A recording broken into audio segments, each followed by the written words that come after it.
So Claire, over to you. We'll bring your slides up and then you see something. Oh, sorry, the right to go to the website. If you're on Zoom, if you've got any questions for Claire, if you just put them in the chat as we go, and then I'll invite you to ask them towards the end. And you guys will just have to again them a little. Claire, over to you. So I'm Claire Devlin, I work for CPI. CPI are part of, I'm going to fly through the first few slides because they tell you all about CPI, and I am sharing the slides so that you actually can read through all of the CPI data later. We'll get to the sexy stuff. So we help companies over the valley of death, and we cover lots of different sectors. So we're making sure that we don't invent things, we don't sell things. We're actually helping you with your idea, your product or your process, get it over the valley of death, get it from a low TRL, that's technology readiness level, up to something that then can be moved into later TRLs ready for commercialisation.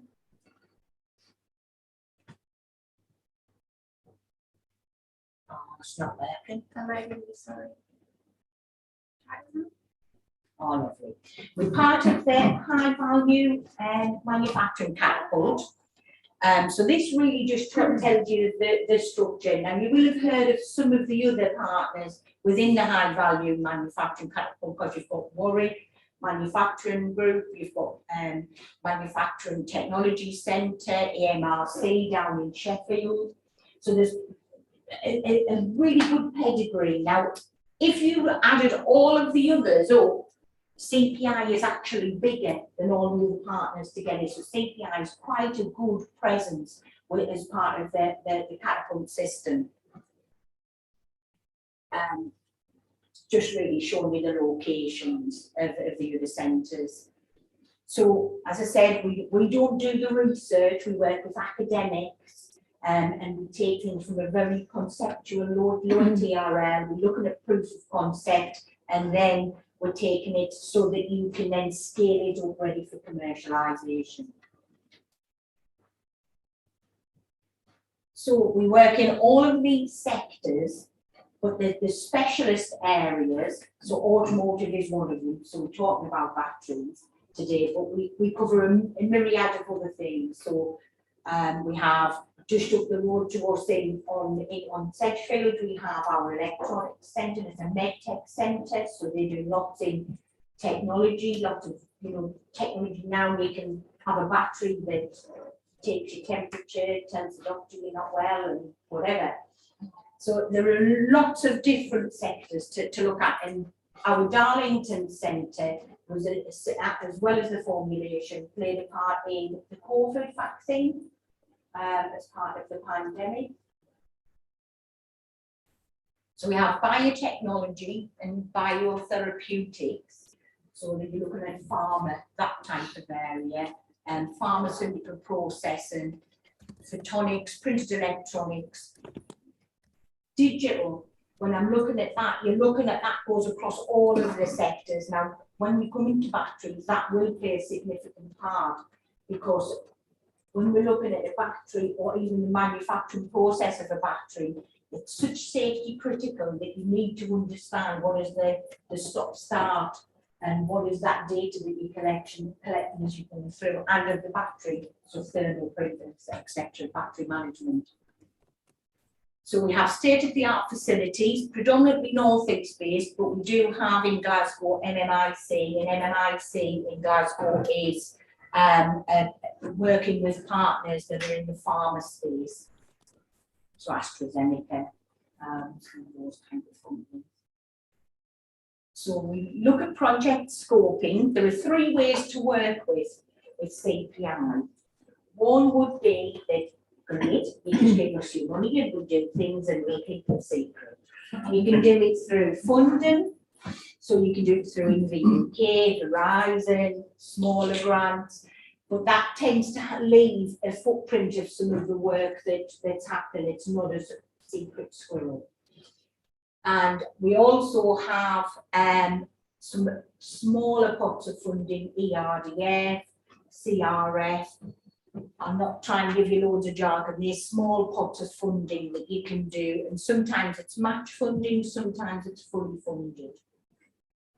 We also have an enterprise team where we look to support you. You've got your process or your product, and you then want to take it, you're working with us, you've taken it through to prototype, you're ready to scale up, you're looking for significant investment.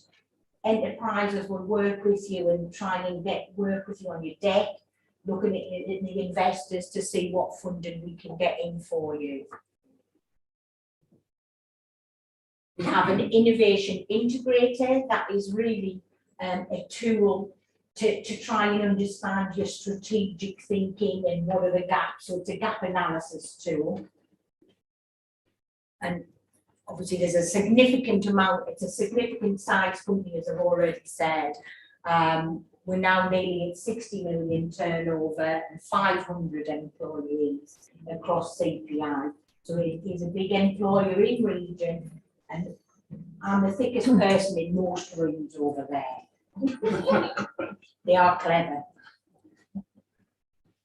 So we take things from proof of concept, as I say, reduce that risk, that value of death where you don't have that technical expertise. You have to pay somebody to do project work. We put a project manager, we have bid writers that support you if it's a funded project, and try and get it quickly to market where you then have somebody that it becomes a cycle that pays for itself. So we're going to batteries. Batteries is what we're here for.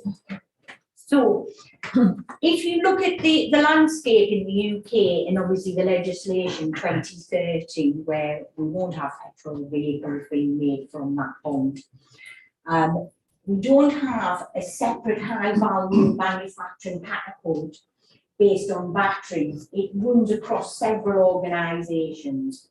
So the front end, the synthesis, formulation and electrode fabrication is predominantly the CPI areas. So the front end of battery manufacturing would be CPI. Then you would go down to Warwick Manufacturing Group, where they would make cells, pouches, and prove that concept. Then you would go across to UK BIC in Coventry, and they would scale it up so that you make 1,000. And so there's a journey, and we support. You walk through CPI's door, you've walked through the catapult's door. It doesn't matter if we can't help you, we'll find you somebody that can. And then closing the loop, because it's cradle to cradle now, we have data management, electronics, gathering data, battery management, and then we have the whole recycling piece. How are we going to take the battery apart and reuse cradle to cradle? And that's really, really big in this area at the moment. There's lots of development work going on there. So as I said, we take early TRL, we're part of NEBA. NEBA is the North East Battery Alliance, and that's the 5 academic universities in region and ourselves, and we're a significant partner.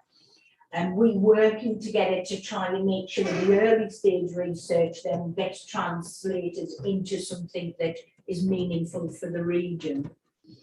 And then, as I say, we hand over to UK BIC if you're making thousands. So our capability, we have materials capability, formulations capability, coating and pattern, and sensor and battery management. As I say, you have a copy of these, I will walk you through them. We have lots of projects that we work on now, because the projects, I haven't put the commercial projects on there because that's secret squirrel, as we said, that happens quicker and it's all secret to keep your IP. This tends to be a shared IP based on a consortium. And we do lots of projects. So I'll pick one, Albatross. Albatross is a nice example. We're looking at battery management, how we're putting sensors within the battery. I think I have a colleague, Paolo, who is here. And so any questions, that you want to understand more on batteries, Paolo will support me because I'm not technical. But also is part, you understand the Albatross project, and there are big steps of work, and that's a Horizon project. So we're working with people across Europe.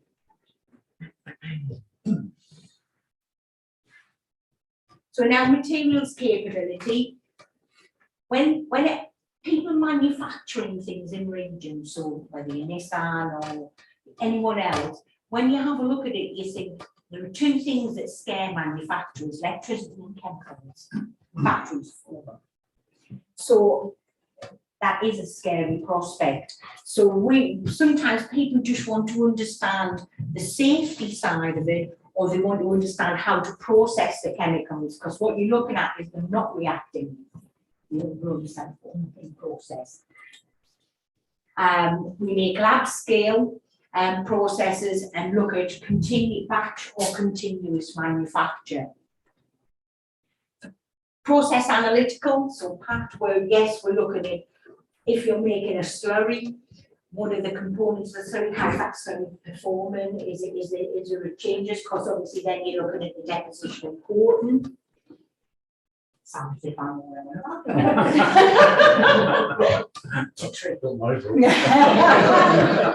But we also look at soft sensor development.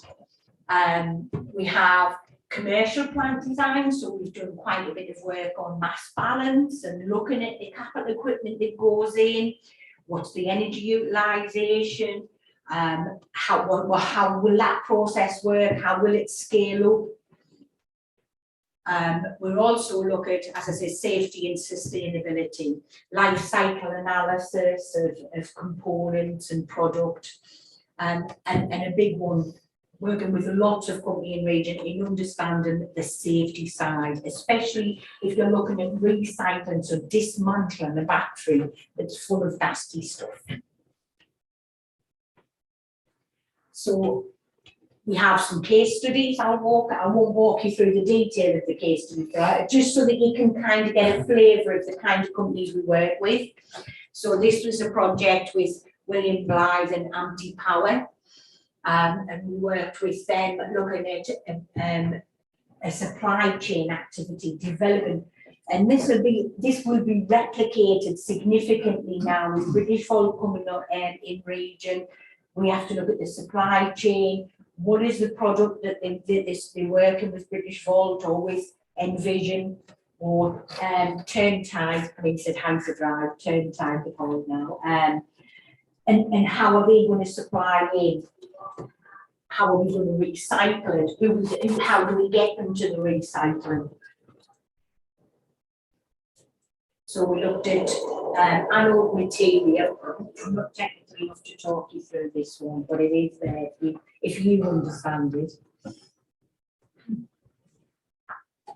Formulation capability, we look at the automation. So as I say, automation because it's nasty stuff sometimes with the chemicals. You have to make sure how do we handle that? Can we do it through automated processes so we're not adding significant labour?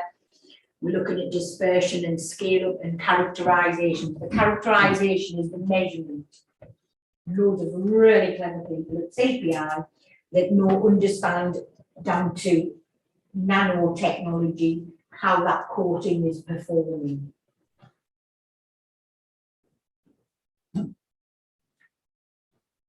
This is a case study, so we're with Lena Energy, so it's an energy company, and they were looking at sodium nickel in their project. So it's not always normal lithium-ion batteries.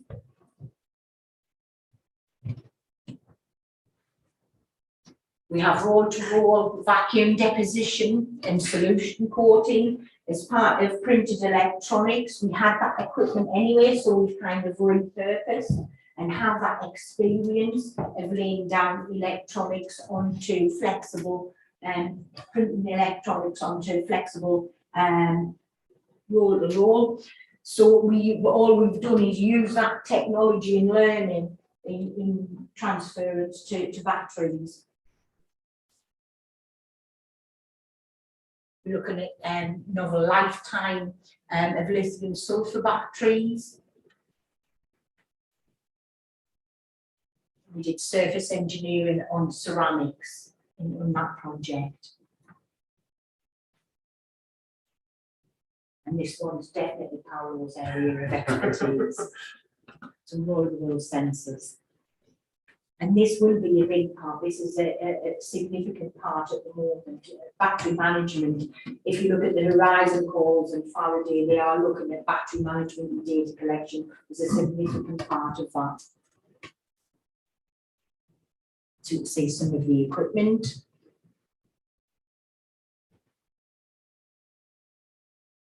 We have a further case study looking at solid state. Now, solid state is in a development phase, so that's a lower TRL level.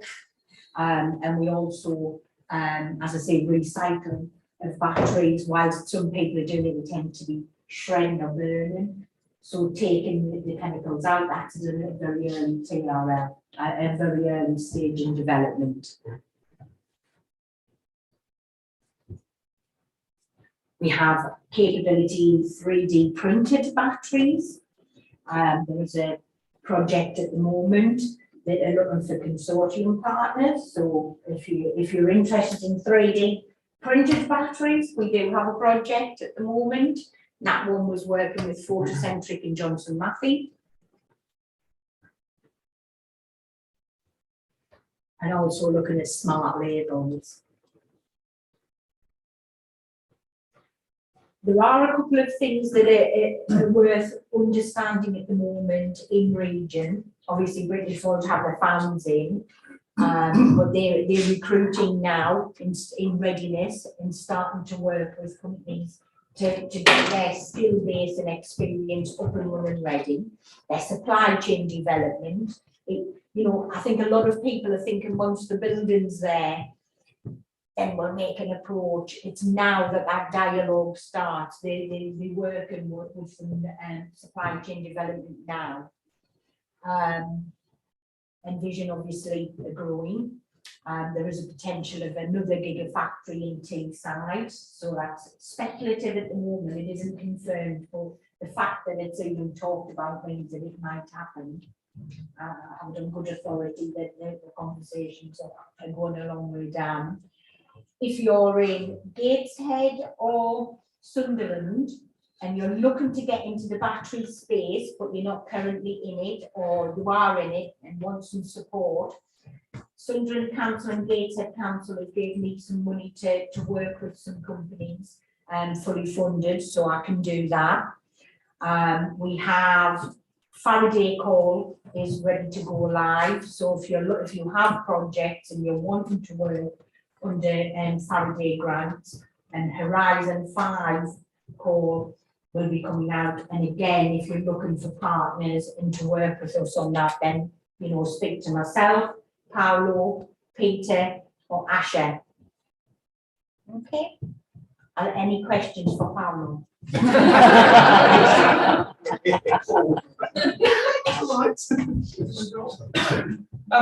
What do you think the biggest pinch point will be for the batteries?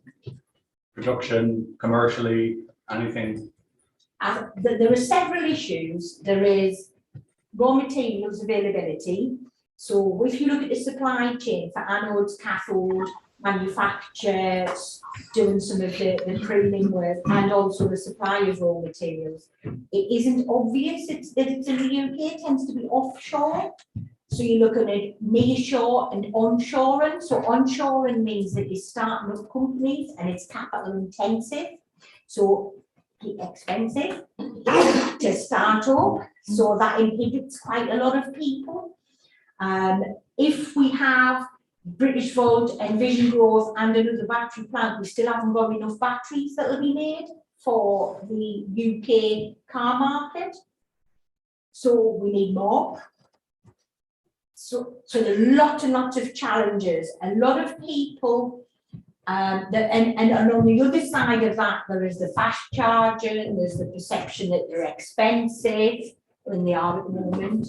An electric vehicle is more expensive than a non-electric vehicle.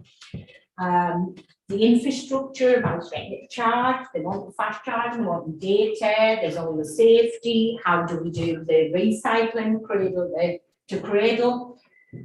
So they're all the challenges. Plus, the North East has just become the new Detroit of the UK as far as the battery space is concerned. And therefore, what skills have we got? Because, oh my God, we're going to have to train at a rate of knots, aren't we? So I'm working with NEBA, with Warwick Manufacturing Group, with some of the major players, the OEMs and the supply chain, on saying, what do we do about the skills? How do we start and look at that? And because we have experience, we need to buddy up. Detroit in a positive way. In a positive way. It's like when Ford just arrived. I'm sorry, just one other question in terms of the cradle and the end of life. In years, what is that end of life in terms of, you take like the automotive, I know they might have second use for the batteries.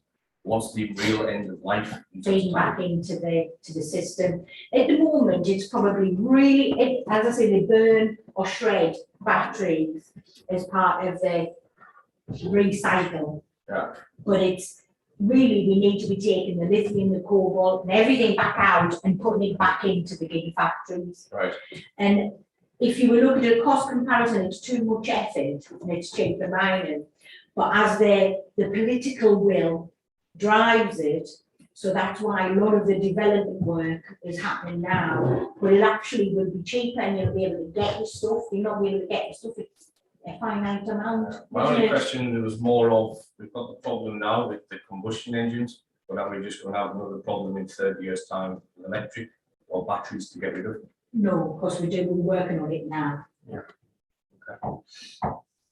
Paolo and I work have a significant amount of projects. I would say that the value of the raw materials is in a battery pack, is still so high when the first life, so at the end of the 4 years, 5 years that you've been using the car, is so high that it only makes sense to recycle the material in the battery. Okay? Because the second life, third life, there's not, a lot of people talking about using primary storage, by wind turbine and photovoltaics or whatever, and you want to store energy producing the way, that's still not a very good value for the material, the raw material, lithium, cobalt, nickel, whatever else is in. The battery has to be designed differently with a better design, trying to be more recyclable and understanding how to recycle, because it's at the moment you just take the battery, you shred it, and you end up having a lot of powder with everything inside, and separating that is actually very difficult at the moment. Yeah. So really designing better, really from the ground, from the bottom ground, going designing better, processing better, and then when you reach the end of the life, because there's been some, they're not made to last forever, try to make them again in a better way, move towards solid state battery, make the battery pack, for instance, that more easy to be dismantled, have more sensors, so it give you how the battery is working and trying to extend its life. At the moment, you have one sensor for a battery pack. How many batteries are in a battery pack? Hundreds. You have one sensor. So it's everything about extending the life and then restart the life by making that. We had a presentation a couple of years ago at the previous event from a company who are taking batteries from cars that are no use for cars anymore, but they're still batteries, and using them as kind of off-grid storage. Yeah. And I guess for them, you don't do anything, you just take the whole thing, put it together in a whatever, and there you go. So there's different options of it. There's that option, obviously, but one of the problems you have over that is that you don't know how the battery pack has been used. So you have a number, say, it's been used a number of hours, but that's not the uses for each one of the elements of the battery. So there's really a lot to learn there, and that's the reason why CPI is also focusing a lot on sensors, trying to understand how the single battery, and there are hundreds of that in a battery pack, is actually being drained and recharged. It doesn't happen uniformly, not the battery are identical. And even if you try to meet them in scale, they're not identical. There is really a lot to learn about that, really a lot. Guys on Zoom, anyone got a question you'd like to ask Claire or Paolo? Give us a wave if you do want to, and we'll. Was that Jane? Yeah. Jane, over to you. Okay, I did put it in the chat room.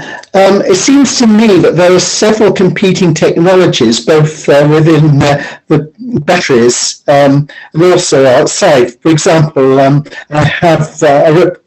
advise a science park in North Wales where they're very keen on green hydrogen.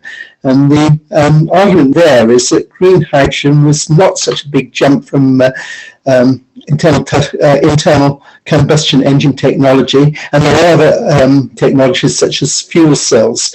What makes you think that the battery technology which we've been talking about in your presentation is going to win over all the others? Excellent question, Jim. I can answer Do we have to that. 10 hours? I can answer that. 5 minutes, sorry, 30 seconds will do. Hydrogen has its place as well, Uh-huh. and hydrogen, so I'll let you answer more detail. But what I would say is that for long haul flights, for trucks, long haul trucks, anything like that, I think hydrogen is a better option. But that's just my opinion. Now you can have a more technical answer from Pam. Well, All right. I would say that probably the future actually is a combination of the two, not only batteries, not only fuel cell with hydrogen, probably a combination of the two.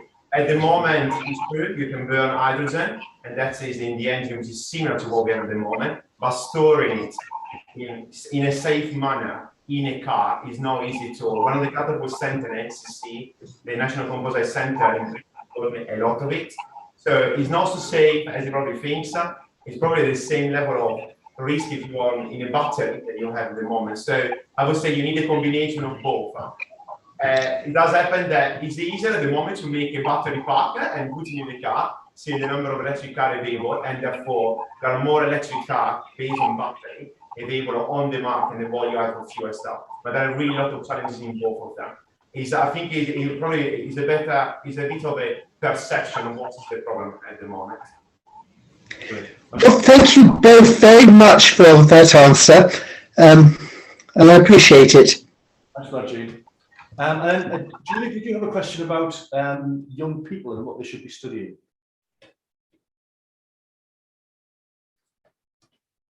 Julie? Yeah, sorry, I was just about to write again. Yeah. So I go into schools to inform young people about careers in STEM. And so I'm always, this is why I attend events like this, I always want to know what's happening in the future, because obviously they're not ready yet, but they want to, to be able to attain for something in the future. So I go in and tell them about green hydrogen, about the future technologies. And obviously we talk about electric cars. I actually do take in an electric car as well. I have some friends with electric cars that bring them in.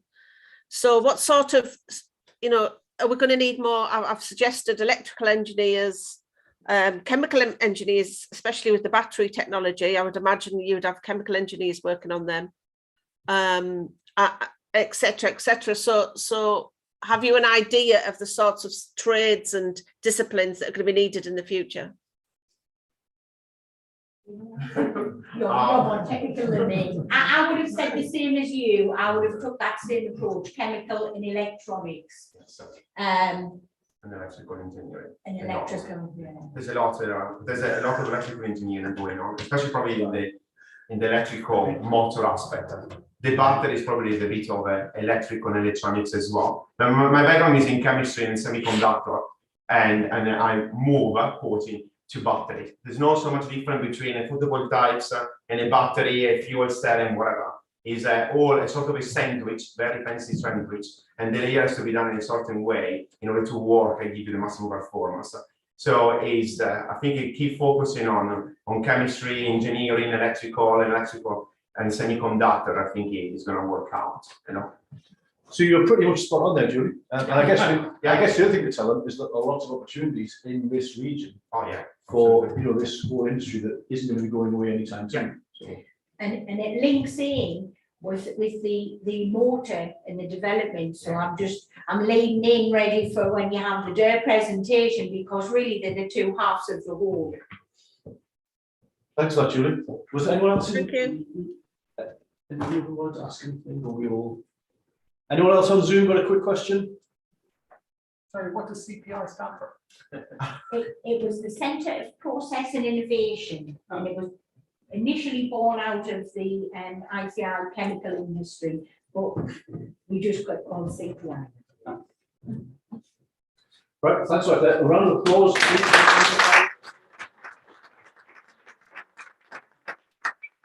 So, thanks for that. I'm now delighted to welcome on this work. Oh, hang on. Tom, who is joining us on Zoom, or are you just sharing the screen? So, As Tom Hi there. Tom, are you okay sharing your slides on the screen?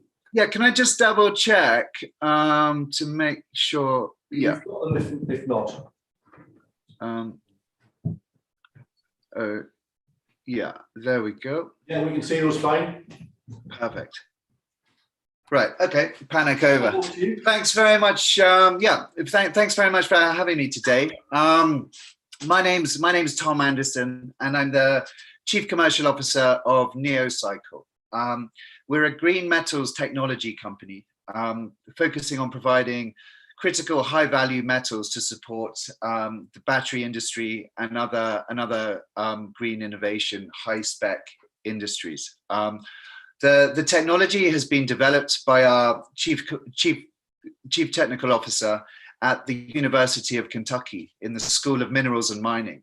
And initially this technology has been focused and perfected on extracting rare earths from coal. And what we've done is we've taken the technology away from mining and applying it to industrial waste. And our first point of call is copper and pioneering green copper.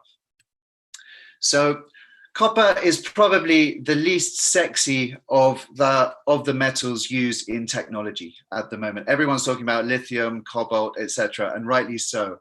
But copper is the base metal for just about all innovation today. As you can see, some examples. Obviously, today's focus is on EV, but it applies across the board. Everything uses copper plus something else. And today in the UK, well, I'll start on this first. The copper demand is only going up and up. As quality copper being mined is actually going down. All modern technologies are requiring more and more copper, and the gap just simply isn't being filled. I don't have the chart with me, but just to give you an example, obviously renewables are exciting and the way forward in every way, but demand for copper in batteries, in solar, in wind production, etc., is infinitely higher than it was in coal, gas, etc. So it's slightly taken the world by surprise in some respects. Today, the global refined copper market is $272 billion. Secondary copper, recycled copper, that's $171 billion. Now, our first copper refinery we're looking to build in the Newcastle area in the northeast is going to be producing 1 ton per hour to start with, which is an initial revenue of around $83 million.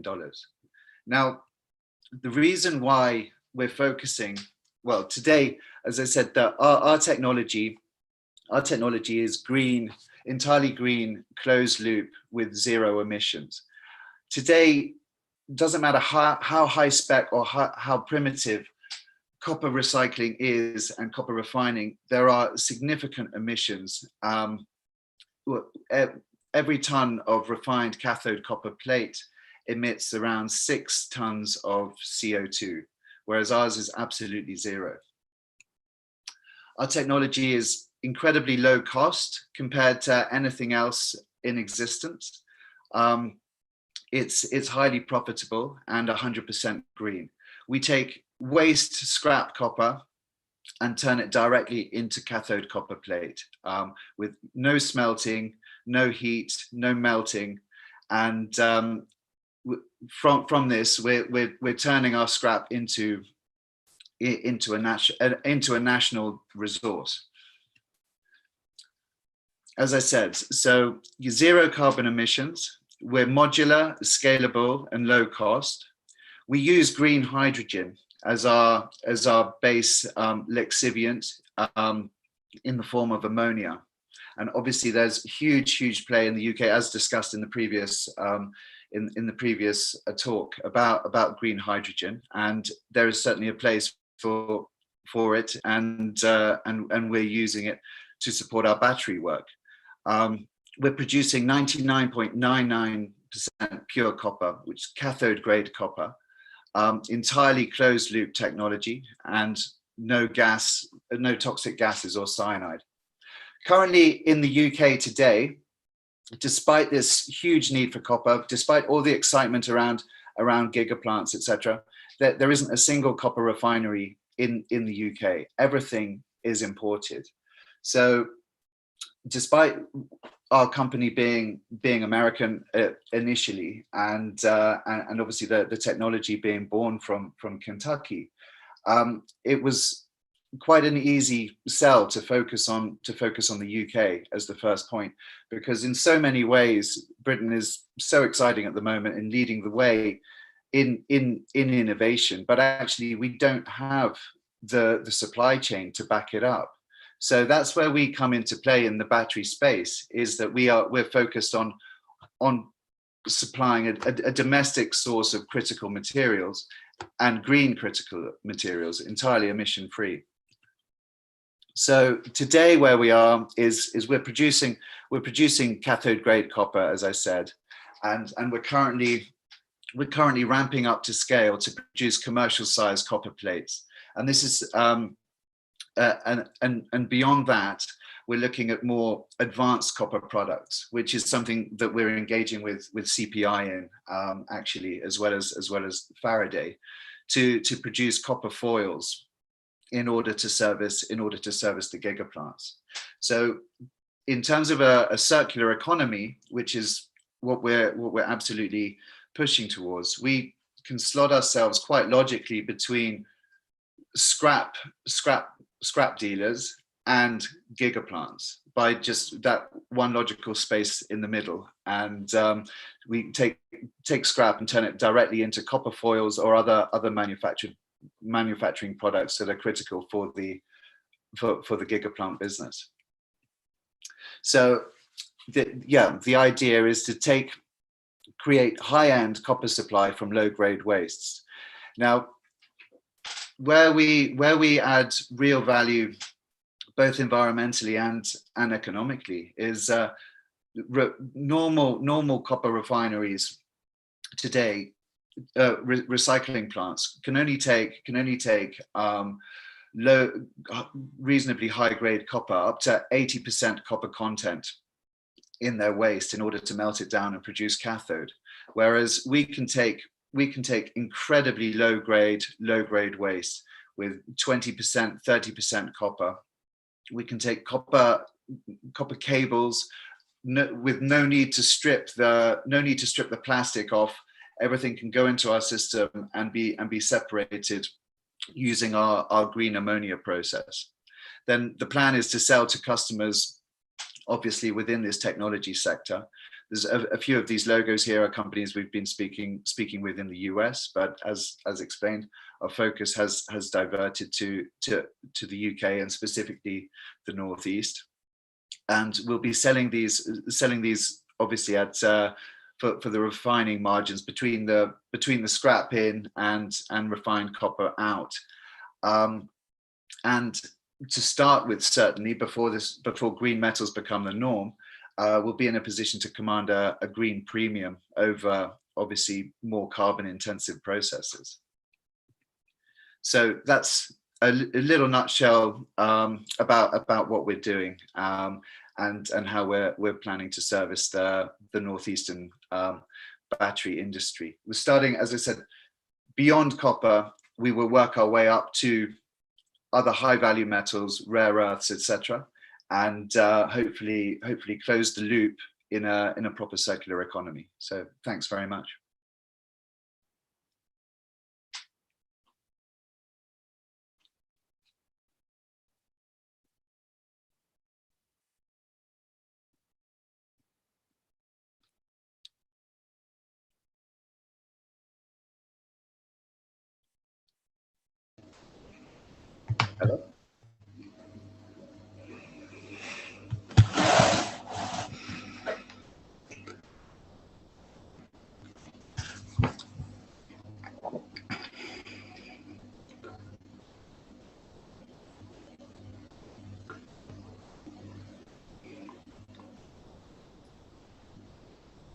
Can I ask a question, Tom? Yeah, absolutely. Yeah, please. Right.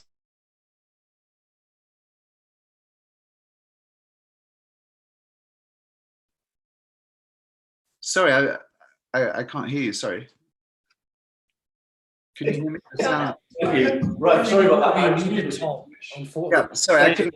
Jane, did you have a question you'd like to ask? Oh, there we are. Jane, what are you? Is Jane muted now? Yeah. Well, I'll tell you what, I'll ask my question for the third time. So, Tom, I was just going to ask you, you alluded to there being a plant being built in this area. Is that confirmed? Is it still in discussion? Can you share anything on that? Can't share an enormous amount, but initially the focus was to. I'm based in Edinburgh, and initially the focus was to build it in the corridor between Edinburgh and Glasgow, because there's a lot of brownfield areas there, and we really want to sort of bring back industrialization to the area, much in the same way that is going on in the northeast. To be honest with you, and we're up in Scotland, we're about 10 years behind in terms of that evolution, but. What we've seen is we want to minimize the carbon footprint as significantly as possible, and there's so much industry going on in the northeast that not only will we be able to service them directly, but we'll be able to take the feedstock scraps to reprocess them. So to be in that is much more straightforward. We're looking at sites, but nothing has been confirmed as yet. Okay, so it's a case of watch this space and wait for Yeah, that. Okay. exactly. Yeah.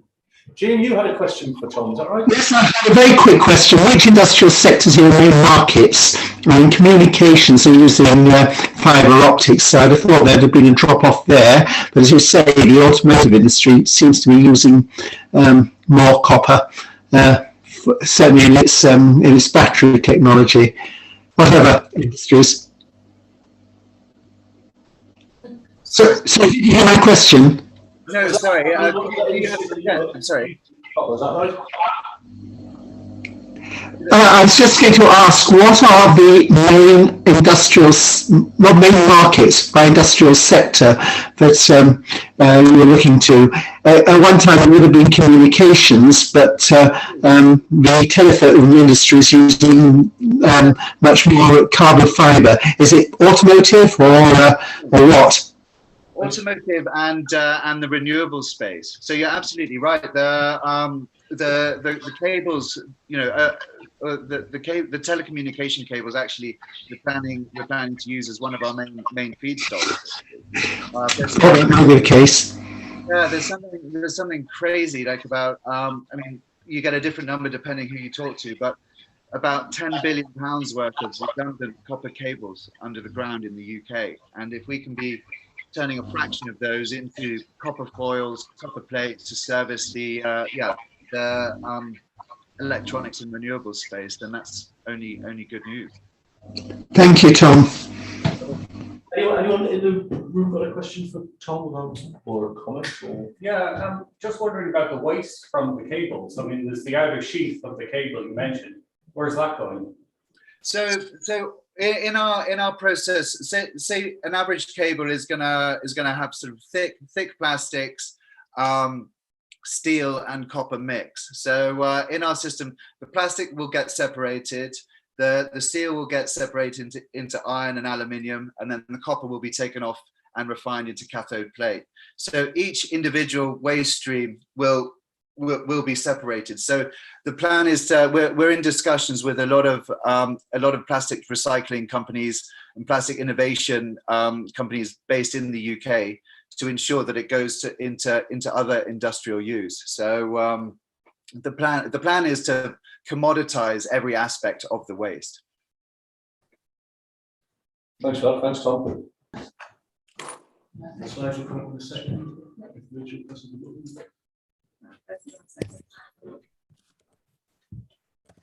Hold on 1 minute, sorry.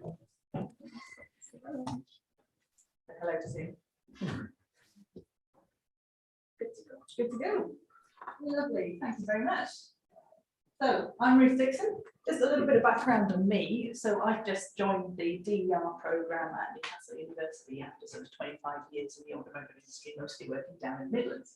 So one of the reasons that I'm here today is to try to understand more about what's going on in the region and how we can connect to the businesses in the region and make the most of that local network.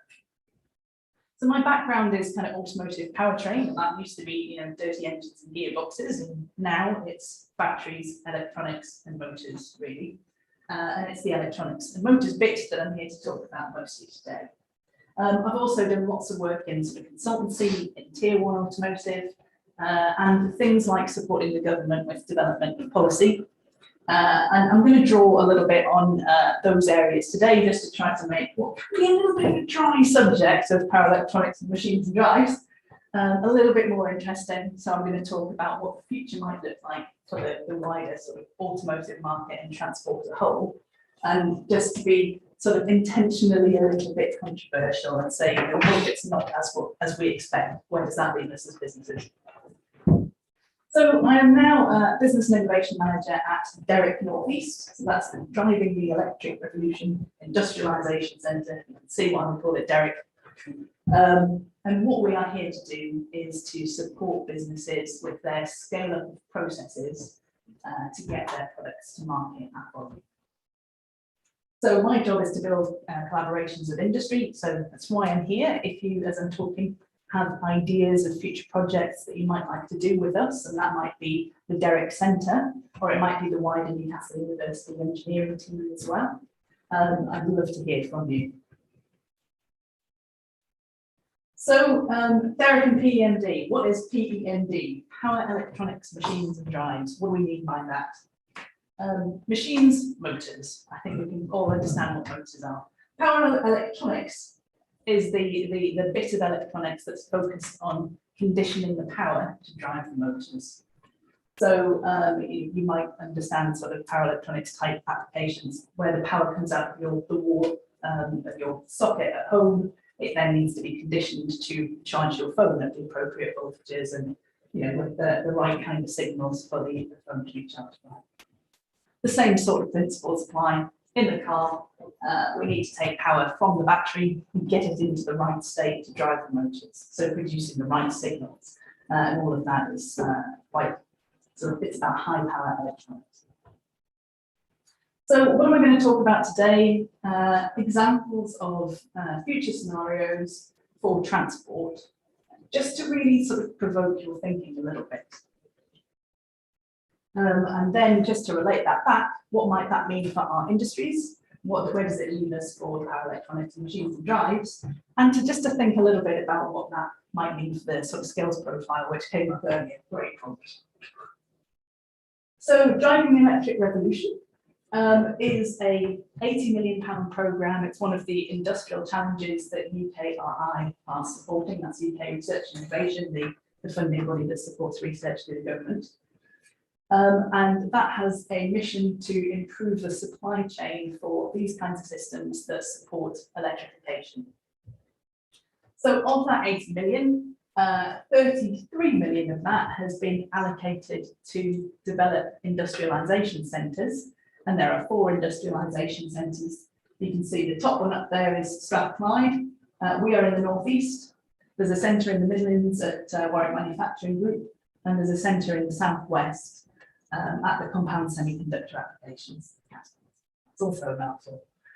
We also draw on many of the network partners that you can see on the right-hand side.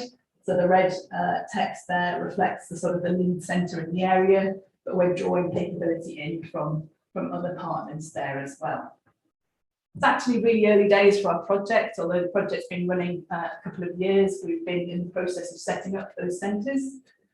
We just now are starting to have machines installed, and we'll be going online with ready for the industry to use us early next year is the plan. So if I talk about what the industrialisation centres do, Down in the southwest, we're looking at the really small stuff, so compound semiconductor applications. So that's actually sort of chip level, developing things like higher power capability chips, more deeply integrated cooling to enable, higher performance applications coming through there. Up in the Midlands, they're focused on windings, and that's part of the really key technology element of the motor design. In the northeast, we have, actually there's a better picture. In the northeast, we have a centre at Sunderland with all of this kit in it. And what that is in effect 2 flexible production lines. So we can produce power electronics in a really flexible way. So that means if you need to design an inverter or a DC-DC converter or something for one of your applications, and you need it configured differently. So that might mean that you have physical size and shape constraints, or it might mean that you're running so much power through that in a limited space that you need to do something really clever with integrated cooling, for instance. So we can help you design and develop that through skills we have in Newcastle University, and actually scale up the production processes to get that to market through the equipment that we have. So, and the other line does a very similar thing in the motor space. So that's a motor assembly line. So we can take your products, run them through these centres, and all of this equipment has been bought with volume in mind. So it's a flexible assembly and manufacturing plant in effect, but all of the processes are capable of running up to sort of industrial mass production kind of spec. So government funded centres, hence open access, were available for you to use on a commercial basis, or very much like a similar model that Claire was describing. We're happy to partner with companies that want to go for grant funding as well, and we can support you with applications to do that and signpost you to the right sorts of funding elements as well. Shall we try and make this a little bit more interesting? So what I'd like to talk about today is how we can use futures techniques to help us think about what happens to our markets if things don't work out quite as we expect. You guys are a design audience. I'm sure there are many of you here that know these kinds of processes probably better than me. So I'm going to give you the sort of the 10-minute overview of how you might use futures processes. There's a huge amount of detail and great knowledge that's available to tailor things to the kinds of questions that you're answering. So what I'm asking here is what happens when we look forward 25 years. You can see that there's a huge range of factors that influence how that future might look.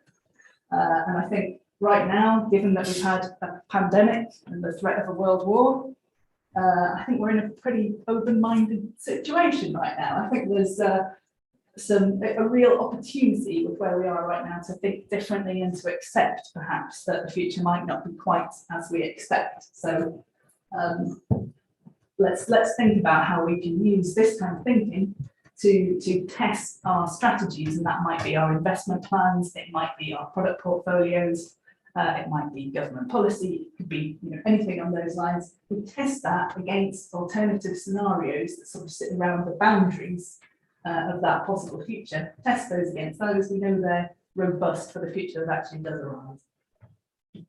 And for me, this is important because it gets us away from incremental thinking. I think as an industry person, we spend a lot of time doing things like building industry consensus technology roadmaps. And they're really great at telling us where we need to get to on the trajectory that we're currently on, I think, in pushing that agenda forward. What happens if things are really different? So futures process, just as I say, the 2-minute overview and a word on scale on this. So I'm going to talk you through it really quickly. The last time we used this kind of tool in anger, this was the work of a team of about 5 for a full year to get to a detailed outcome that we wanted to really test detail of scenarios. And that's about workforce and skills planning for government. So a futures process starts with identifying uncertainties. And the really important thing there is we think really broadly across all of the different sort of walks of life, because, again, if you go to industry consensus, the industry is thinking about factors that they are aware of. if you ask the financial experts, they'll think about completely different things with world markets, as an example. So we need to consider many, many different aspects. Once we know what the main driving uncertainties are that might shape that future, we can say that each of those uncertainties has a few potential outcomes associated with it. So does thing A happen or thing B? And we start to see that this can explode into many, many potential attributes, if you like, of the future. So if we group those outcomes or attributes of the future state into sets of scenarios that make sense and that are intentionally provocative, they're supposed to be at the outer edge of that potential future space, we can start to test our thinking.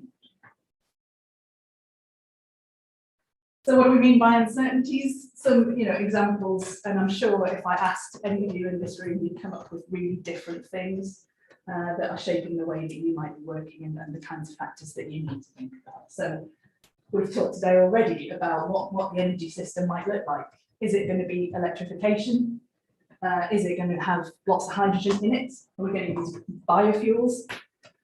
All of these things are still real questions, and what that mix looks like. I think most of us would accept that it's a mix, but what's the shape of the final mix?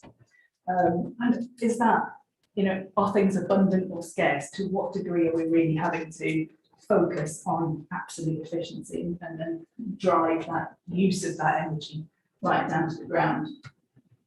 Things like government policy can shape how we all work massively. We've talked again about, how supportive the government can be through grant funding platforms for innovation, etc. And I'm sure within your sort of local industries, if regulation changes, it can drastically affect your business. So are we thinking about the potential outcomes of those changes as well?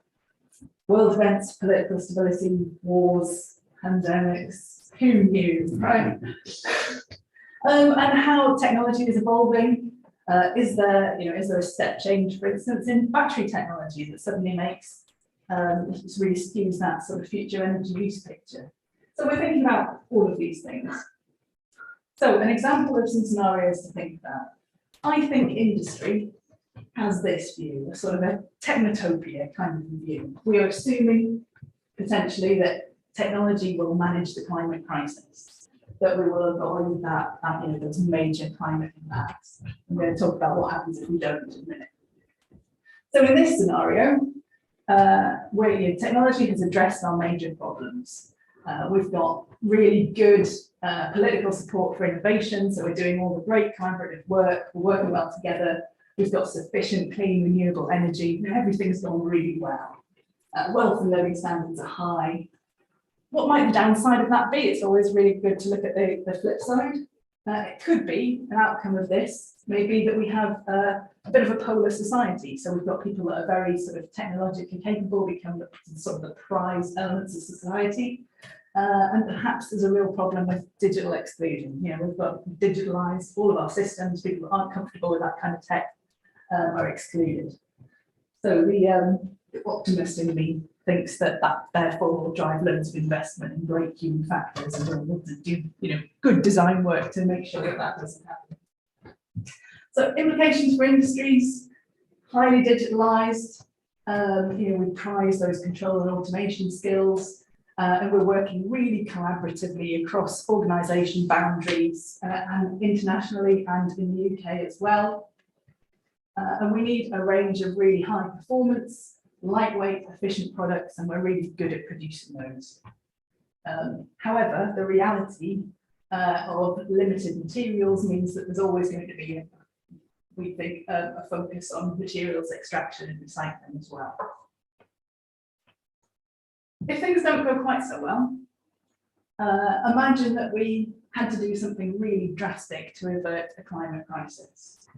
So imagine that in a different political landscape to the one we're in now, that's for sure, that the government did something really drastic and behaviour was changed radically so that people were living and working locally, very little private car use. We're using active travel, we're using micro-mobility type platforms, public transport, those kinds of things. So what does that mean for industry and how we're working and the kinds of products that we're producing? We're using lots of remote working. So we're using, again, loads of digitalized sort of process, AR and VR to engage with remote workers, lots of those kinds of things. And it might be that we're using very few private cars. We may be using lots of commercial vehicles, but perhaps they are working on more sort of standardized platforms. There's a lot less sort of product to product variation going on because the market is quite different. So durability in this scenario is really prized. Again, but sort of repair, recycling, all of these things are still really key. But industries need to get good at using their local skills base and remote workers. The sort of the disaster case. What happens if, despite our endeavours, we see really drastic climate change? And as much as everybody in this room, we're all sort of playing our part in the electric revolution and driving those things. What if the rest of the world doesn't? Or what if there's a war and we simply aren't able to respond to the climate emergency, and we start to see really drastic weather patterns?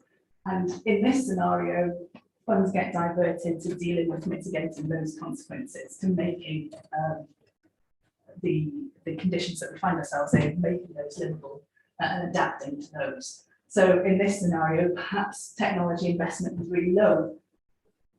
It may be that we've given up on our environmental targets, but also we've got other challenges to think about. So supply chains might be really disrupted globally, so we need to do things much more localized.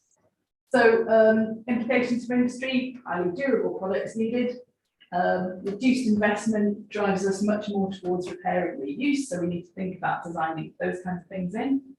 And limited resources drive the need for more materials, extraction and recycling from existing products. So what does that mean for the kinds of technologies that we're talking about? In terms of research themes, in our sort of technotopia type vision, it's all about high performance systems. And honestly, I think this is kind of our assumption right now. This is where we are. We're still driving towards, like for like replacement. We've got really high performance petrol engine cars that have huge energy storage on board. So we're trying to drive our batteries to do like for like sort of replacement of that gasoline level of energy storage. And I'd be really interested in Paolo's view actually as to how much of that is a playoff between performance and recyclability and materials extraction. So in this scenario, we are still doing that design for materials extraction because we need it, because we still have limited supply. Digitalized processes, use of AR and VR tools, and some interesting implications on the sort of the long-term skills profile, I think, in terms of the potential move to a much more sort of worldwide skills pool. Are you competing internationally to retain the best talent in your company, because those people now have access to a job market for remote work that really is worldwide.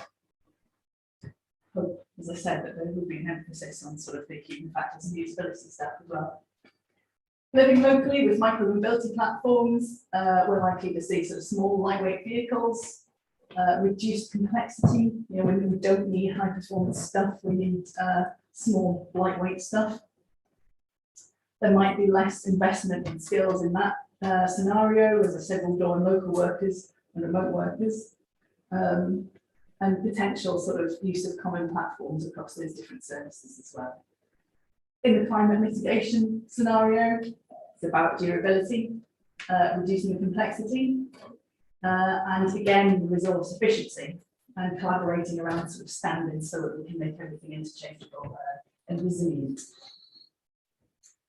So finally, that's a really thin snapshot of the kind of thinking that perhaps we should think about when we're looking at the sort of longer range planning for products and services. Scenarios are absolutely not forecasts. They're designed to be at the outer bounds of what's possible, just to kind of test and promote our thinking. So intentionally a bit of an extreme case and a bit controversial. I think the good news is there are common themes that come out of this. Designed for efficiency, reduced dependency on rare earth materials is really important. Materials and extraction and reuse is really important, I think, regardless of where we head in these scenarios.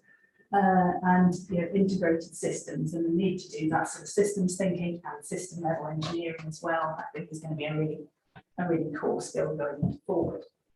The way we work as well, I think when we look forward to the futures, the things that come out as common, we're not going to get away from remote working. How remote is the question, and what the kind of tools and skills that we need to support that will emerge, but probably highly digitalized systems, and by that I mean systems that are sort of optimized around having everything online and connected. Lots of collaboration tools, and we're going to need the management skills to work across organizations as well. So I think my message from this is that we're well placed. We're doing a lot of the right research. At Newcastle, we're doing work on those high-speed, high-power density motors. We're also doing work on materials extraction and recycling, and lots of other things. And with the DER Centre, we have all of those processes in mind for assembly and disassembly. So we have the facilities in the UK. We're great at collaborating and building the projects around that. But can we be complacent? I think, what's the next major event that disrupts things and means that we're not quite on the path that we thought? So that's my closing thought. And I'd love to know what you thought in terms of the area that you work in, and what might be the sort of the major disrupting factors that could change the path there. Thank you very much.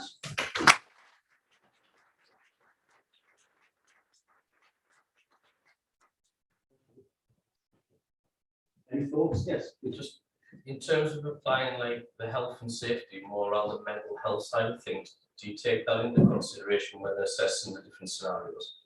So as an example, to do sort of the full scale futures process, I did some work for DFT a couple of years ago looking at this, and so sort of 5 people for a year. We absolutely did look at that. So there are loads of great tools that you can apply to make sure you're kind of thinking about every aspect of the way that people are living when you're building the scenarios. So in that process, I think we pulled out sort of 300 plus uncertainties and our future scenarios to try to really look in detail at how industry might be working, how people might be living, their sort of values, and how they're dealing with the sort of the concerns of the day. We ended up with scenarios that had sort of 50 plus different attributes and characteristics, looking at all of that. So I think the really important thing is to design the approach to get to the answer that you are interested in exploring, if that makes sense. So if you're particularly interested in what health and safety might need to look like, make sure you bring in not just the health and safety experts, but the other experts that can help you from their different viewpoints to think about the wider uncertainties, but also drill into that with your health and safety hat on as well. I mean, it's interesting. It's just obviously we work within design, and we obviously come with a solution with the view of standardization, but it's potentially the mental health aspect of some of the designs that may affect others in the future. And it's just that, I mean, it's one big topic that's obviously very much on the table at the minute. Everyone home office working that haven't really interacted face to face for 2 years. Absolutely, and I think the sort of where that leaves us from a sort of accessible services kind of perspective as well was a huge theme that came out with the work that we did. Just who does it leave kind of on the periphery of stuff? I think we're starting to see it already with people that aren't comfortable with smartphones, for instance, not being able to access some critical services at all. We hear these things come up. What happens if that sort of situation is allowed to perpetuate? So, yeah. Okay. Thanks. Anyone else got a? Do you think we should be backing more horses? I mean, we talked about battery or hydrogen or heat pumps or hydrogen again, I guess. I don't think there's a clear enough best option right now. I agree, there isn't. Oh, right, okay. I think, should we be backing more horses? I think there are lots of strategies that are valid, right? And as a business, you could choose to say, to do this kind of analysis maybe and say, I'm only going to invest in the technologies that serves all the scenarios so I know I'm good. Or you could do something a little more risky, even though you're high risk, high reward, of say, you know what, I'm going to focus my efforts on this assumption and I'll be leading the way if that future arises. So, and I think those are just the challenges that we have as businesses. It's understanding where to invest. I don't think there is a clear answer on where the energy mix is going yet. You know, if there's a breakthrough in battery technology that means we've got that high power density and recyclability and all of those things, then it'll become a bit of a done deal. I'm just thinking, you know, if you set the path, you're more likely to achieve it than, because it feels slightly reactive, some of the scenarios, obviously, but Yeah, if you say, for sure, we'll all have electric cars, forget about hydrogen for cars, battery. yeah. And It will just be a clearer message for everybody. I think that is where government policy is right now, really. Mm. They're supporting hydrogen and some of the alternative fuels only on the heavier vehicles. So their policy is electric, but you know, everything up to sort of light goods vehicles. Mm. And that's, you know, the auto industry has pushed government really hard to say, you know, give us that certainty, we will invest if you give us the certainty. But is it the right answer? We don't actually know, I would say. Well, it's better than nothing, I think. Yeah. We have a question on, next week. Paul, you had a question on Zoom? Yes, sorry. Thanks for that, Terry. We've been working for about 18 months on trying to predict future skills needs relating to manufacturing and engineering in major sectors, including energy, and creating some analytics tools with a national client, and they're a big sort of national skills agency, and we've recently developed a KTP for that, but we're now looking at developing a sort of Innovate UK bid, a large bid, and looking for partners to collaborate with. I'm just wondering whether there's sufficient purposeful overlap in our interests to have a conversation about that. I'd love to do that, but my confession is that kind of thinking is from my previous organisation. So it's not the DER centre where I work now, but I'd be very happy to connect you. We'll introduce you anyway, and then you can learn about the details. So yeah, so as I mentioned earlier, I'll be sharing the contact details of all the speakers. So you'll get that in probably on Monday. Or Great, thank you. Great, thank you. Julie, you had a question or comment? I think everybody's talked about not just electric revolution, but also different methods of energy propulsion, whatever. Do you think there's enough collaboration in the UK and sharing of knowledge? Because I go to different events and hear about different things, and then I find that some people don't know about other elements that are potentially useful. How do we facilitate and more of this collaboration? I think for me, the challenge is sort of cross-sector collaboration is where there is insufficient. I think kind of within our industry groups, or my experience from automotive anyway, is that we're quite good at collaborating and driving around addressing key challenges. But I think, you know, how closely automotive, as an example, might work with the energy systems and really understand what is needed to deploy those new technologies. I think we're not quite there. So yeah, for me, I think that's one of the big challenges. And everything that we're doing now, we have to think at the bigger system level. It's about getting that wider picture to work well as a whole system. And you know, I think we've all our industries have evolved within their own little silos, and we need to break that down a little bit, I think. Thanks, Julie.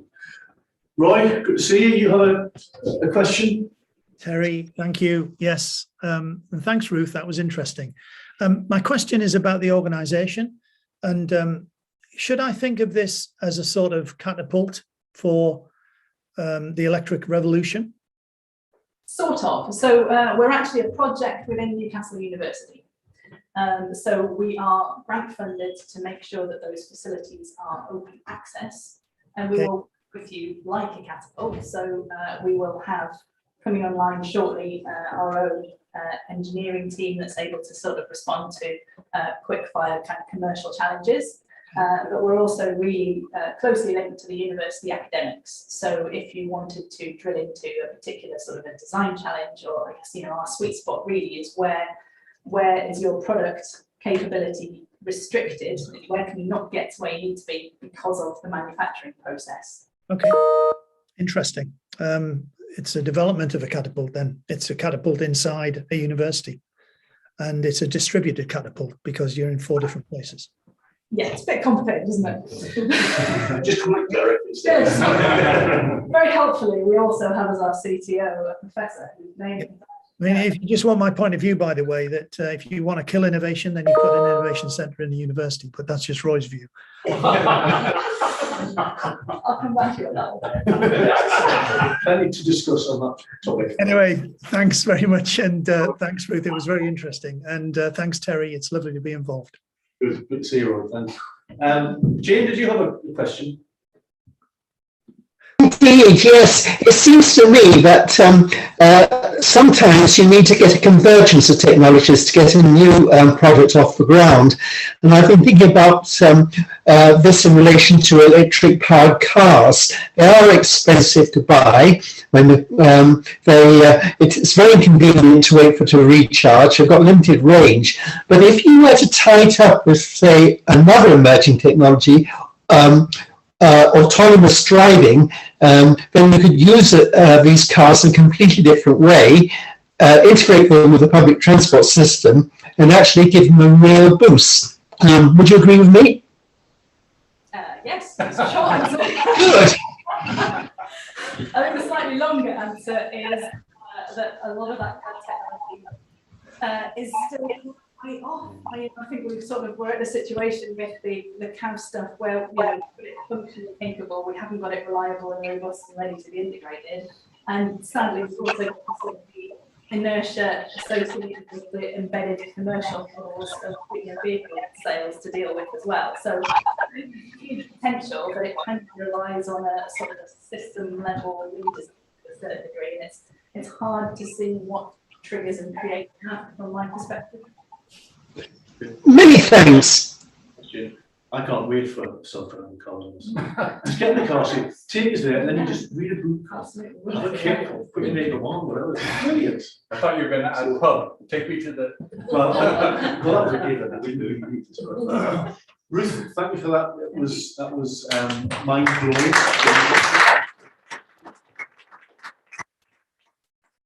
So that's all from our main speakers, and hopefully you enjoyed that. Hopefully you've learned something. You're going to take something away, and it's going to make a difference. There's now a couple of people who just want to do a quick 2-minute pitch, just to introduce themselves and tell us who they are and what they do. John, where's John? John, do you want to go first? Yes, so I'm going to be called. Oh, come on, you've got to stand. Oh, stand up here. Well, because I'm going to do it as well. Yeah, so yes, I'm going to be called Advertise One, and basically I focus on the presence for online, my primary website, but some social media, SEO, hosting, basically next door. Been doing my stuff 7 years, full time for about 4 of that. Maybe literally just have to get taxi sheets works with me as well, and hopefully as time goes on, yeah, I just hope business picks up again, and not for me, just for everyone else as well. Thanks, John. Yeah, that's me. Hello, my name is Eugene Bryce. I'm an energy and carbon consultant working in Newcastle. I think I was with a haulage company a few weeks ago, and they were talking about going to, electric vehicles. And we discussed it and went through the issues with them. And what I do is come up with a solution for them. And for that company, the solution was to move, because they couldn't actually install any electric vehicles at their premises. So they were looking at going from your standard diesel HGV to electric units. Now, firstly, the electric units cost twice as much. And unfortunately, to even charge one electric unit at their premises would have required doubling their electrical capacity. And the local electricity grid said, yeah, we can do that for you. And it will cost £8 million. So their best option, they were semi-rural, but they weren't a million miles away from Peterborough, if you know that you pass through on the train. So their only option is really to move to a centre of load, near a city centre. It's about to say a city centre, but it's unlikely you'll have the capacity in a city centre either. So electric vehicles are going to be fantastic. I've owned one for 3 years now. Just brief comment. The range of my EV is only about 90 miles. And that has been perfect for me for about 3 years. If I need to go further, get the train or hire a car. So it has to be a change in attitude. And there's a very interesting comment about this compulsion for what the range is when people drive an average 10 miles a day. Now, I'll pass this round to everybody because one of my pitches is I have some online training courses that I'm trying to promote, and I'm giving them away for free to the first 100 lucky ones.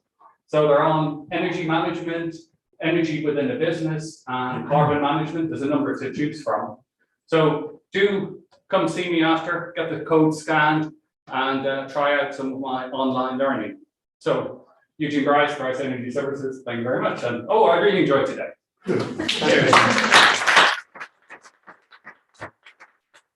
All right, cheers, Lee.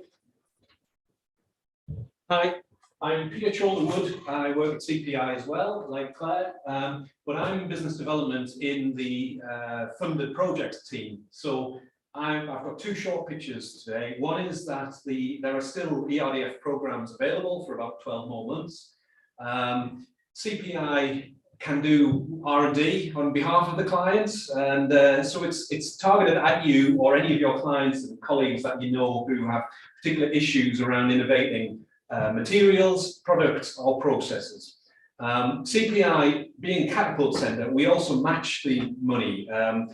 It's state aid, so it's the client's money leveraging state aid. So we can do it at 100% funded. So essentially it's free to the client. So if you've got any particular materials, products or processes that you want to discuss innovation at any TRL level, so anything from concept through commercialization, that's what we can help with. Work in formulations, but there's programs in formulations, and that is across obviously food, materials, any of the sectors that Claire showed as well. We also do electronics, so if there's any particular Internet of Things related projects, so any devices that require communications or apps to collect data and things, if they're in the health technology area, then we can help with that. We've got funding on kind of north of Tyne to support the north of Tyne area to help with Internet of Caring things. So it's pretty much talk to us if you've got any particular product development issues, process development issues, and we'll point you in either our direction or whoever else can help. Second one, short one, is we're running an event in 26th and 27th of September. It's a workshop. So if anybody has, anybody who knows is creating a cosmetics product. So it could be an individual, it could be a company, and it's materials around cosmetics or healthcare related things. So creams, gels, powders. It's about how you understand the fundamentals of scaling up and commercializing that technology. So if you're a kitchen top or a bench top level company, we can take you to the next scale, and it's about how you'd understand those. So again, SMEs, small medium enterprises in the northern area, and we'll help with that. So Terry will pass my details on, and yeah. And if you've got information on the event, just let me know and I'll circulate that. All right. Thank you. Peter. So, thank you. So I'm just now going to finish off with, there we go. So let's see, so we've done, this isn't really, come on. There we go. So we've done those. So as I said at the beginning, that's who we are. You are all part of this. Our job is to increase the contribution of design makes to the economy. One of the ways we do that is, well, sorry, so, well, there's lots of ways we do that. So Design Network North, our role continues to be supporting that network, helping it to grow. There's a lot of you here for the first time today, which is great, and that happens every month, which is even better. And I hope you'll come back. Hopefully this won't be the only one that you come to. But it's about encouraging collaboration as well. You all have a good chat with many people, and that's where the really interesting things happen. So that's another thing that we focus on. It's about giving assistance to companies as well. So if you need some help with something, just drop us a line, drop me an email, give us a call, and we'll try and help. And if we can't, we'll try and find someone who can. And it's about sharing knowledge, which we do through events like this and other things as well. And if you've got some amazing knowledge that you want to share, indeed, yes. And in fact, the October Rise of Design, the topic of that came about because somebody said, there's some stuff I really want to share, can I do that? And we said, yeah, we'll build the event around that and get a few other people. So if there's something you want to share, do let me know, we'll help you to do that. And it's about raising the profile of the importance of design, helping you raise your profile and flying a flag for the North, because it's a great place, but not everyone knows that and they need to. So one of the ways that we do that is through these Rise and Design events. So the next one, there isn't going to be one in July because I'm going to be in Italy, so tough. So the next one is going to be September. So we're focusing on the designing for the older person. You have to be really careful what words you use and what numbers you apply to that. So you decide what that means. I'm not going to tell you, so I'll get yourself in trouble. And then in October, design as a driver for change. So that's going to be kind of across the board. How our designers making big differences and pushing forward these big issues. November, it's up to you. So tell us if you've got something you want to share, or if there's a topic you think we should cover, then let me know, and we can build that into the agenda. So all of those things are on the website. So the next event will be on there probably on Monday. But also we record. We've been recording for the last 18 months or so. So there are recordings of live streams on there. So if there's a one that you missed that you want to have a look at, do have a look at the website and you can watch it at your leisure. There's lots of other things on there as well. So details of all the events, there's a news page, there's a jobs page. So if you've got some vacancies and recruitment issues you've got, let me know. We can post them up there. We can post on LinkedIn and stuff like that. So do please pay a visit to the website, design.org, and make use of it. Our sponsors today are, as usual, the supply chain program. So that's run by and delivered by RTC North. So as the name suggests, they focus on helping organisations to manage and extend their supply chain, but also to get into the supply chains. They did a big event in Middlesbrough last month before. Actually, you mentioned that, Steve, when you went along and made some really good contacts with, was it Hitachi? Yeah, we're just going through the process of onboarding with Hitachi, so it was a really good event. Yeah, good. And so they're connected, so they're doing a big thing with Lockheed Martin, the military were another presenter at that event. So stuff around getting into other supply chains. So if you want some help with that, or just want to know a bit more about what they do, I'll share details of that on Monday. Or you can have a chat with me or Rachel afterwards. It's Andy still, yeah. There's also someone from the network team. Of course, one of yes. our runners, yeah. And we've got meeting members on Wednesday next week. So process industry. So if anyone wants to get into the process industry supply chain, we've got meeting members, which is the large process industries in the northeast. Where is that door? It is at Vineyard Hall. Yeah, I think about that. Where is that how you pronounce it? I can see it in my head. But it's like, but Vineyard Hall on how do you Wednesday. say it? Yeah. And if anyone who wants to go have a chat with Dawn, Yeah, and she might tell you something. I remember where it is. Our other sponsor is the Innovate UK. I really need to change it because it's not called that anymore. It's called Innovate UK Edge. So I deliver on that. So that's support for companies who are doing anything new, anything innovative, and it's for companies up to 500 employees as well. So it's not just the usual 250. One thing I mentioned with that is that part of that is access to funding for various things, including a grant to work with catapults like CPI and the others across the UK. So you can get up to about 15k to spend on testing or development or whatever it might be, but you have to be part of the program first to get that. So if you want to know more about that, I'll chat with you afterwards, and I'll send some information out on Monday. And also, Claire also alluded to the fact that there's some extra support available in Gateshead and Sunderland. I'm not going into the really boring details of why that is the case, but we're working with the LEP to support various clusters that are being established in areas such as drives and batteries and immersive tech and a host of other ones.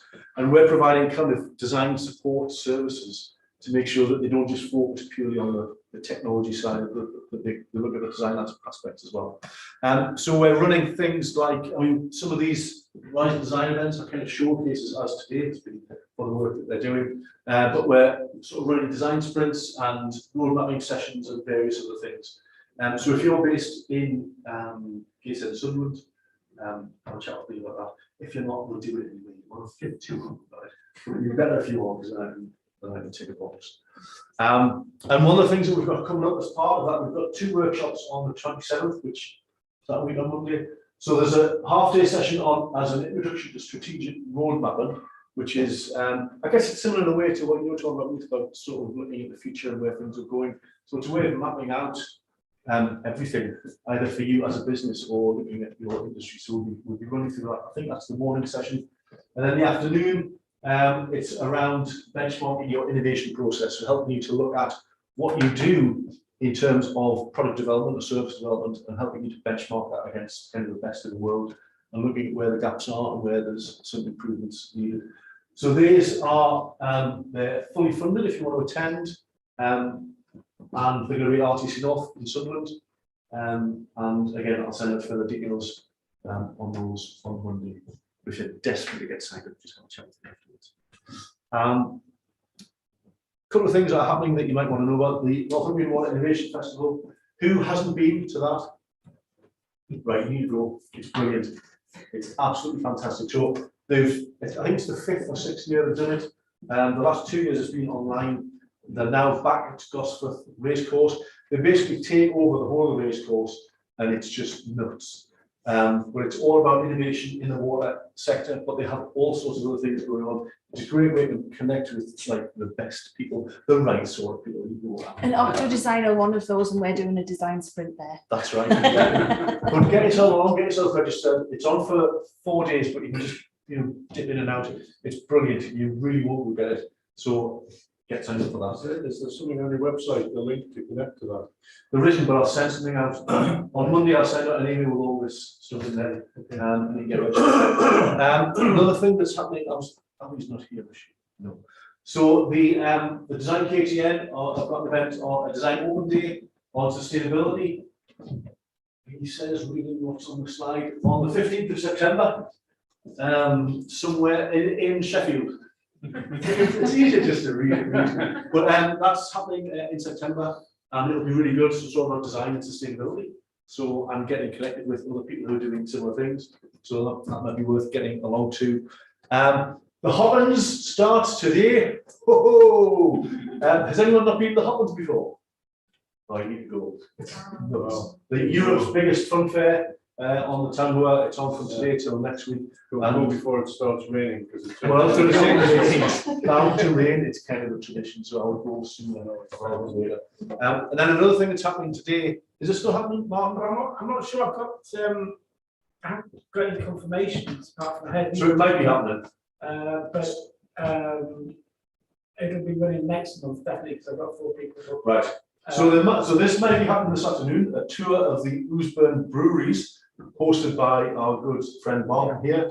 You do have to buy your own beer, but you'll learn a lot about beer and brewing and Ousburn and lots of other things. So that might be happening this afternoon. We'll have a chat with Martin if you fancy going. Is it 3 o'clock? Yeah. And then it's happening again next month. Was that the 19th or 16th or something like that? Middle of July. I mean, so basically what happens is I know a lot about beer and brewing and the history of how breweries have grown up locally. And it's aimed really at people who are interested in finding out about the breweries and beer and how things have changed. I don't want to run a pub called People Get Drinking Too Much. Obviously, people do drink to get around. It's kind of inevitable. Yeah, it's inevitable. So if you can't make it to this one, but what everybody says afterwards is it's quite credible. They visit 5 breweries and they're all completely different. Yeah, and the beers all very different as well. Yeah. So if you can't make it today, it'll be happening in a month, and I'll mention it again the other time as well.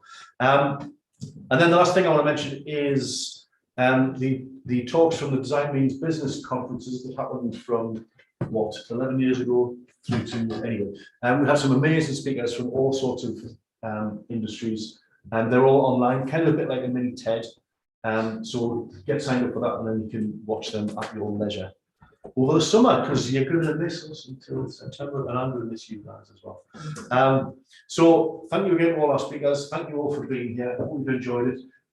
There's still, sorry Zoomers, but there's still tea, coffee, and sausages and bacon sandwiches. They're still pretty good, even though they're lukewarm, so do partake of one of them.